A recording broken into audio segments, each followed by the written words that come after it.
Welcome to the Terrible Take, a mini podcast telling Steelers Nation what's on our mind. I'm Josh Carney.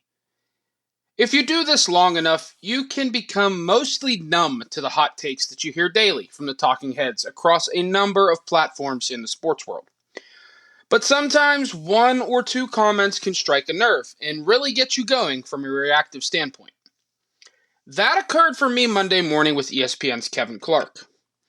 On the latest episode of his podcast, This Is Football, Clark tried to take yet another shot at quarterback Russell Wilson this offseason, stating that he can't even consider Steelers-Broncos in Week 2 a revenge game because Wilson is, and I quote, incapable of revenge. What a crock from Clark. It seems in today's media landscape, if you aren't taking a shot at Wilson and trying to downplay literally everything about him, while criticizing him at every turn, you aren't going to generate much attention. Wilson has become the punching bag for the national media in recent years, especially with the Denver experiment failing miserably. In the process of stating Wilson is incapable of revenge, Clark also stated that Wilson was objectively bad last season. He wasn't. The numbers showed he wasn't by every single metric. The only reason Wilson was benched is because he and Sean Payton didn't mesh, and Payton had the power to move on from him, period. It was a power struggle. Payton won it.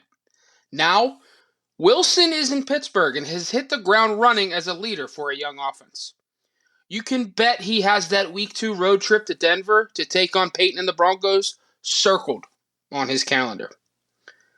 How he was unceremoniously dumped 2 years after the red carpet was rolled out undoubtedly has created a chip on Wilson's shoulder. Add in the fact that Payton has tried to disparage him seemingly every opportunity he's gotten this offseason. Wilson is going to be like a shark in blood-infested waters in Week 2. The doubt and disrespect regarding Wilson has gotten out of hand, and Clark was the latest example of that. It really grounded my gears, as you can tell. Hopefully, Wilson can shut them all up in 2024. Be sure to follow us at SteelersDepot.com and check out episodes of The Terrible Take every day at 5 p.m. Eastern Time. And check out The Terrible Podcast with Alex Kozora and Dave Bryan every Monday, Wednesday, and Friday.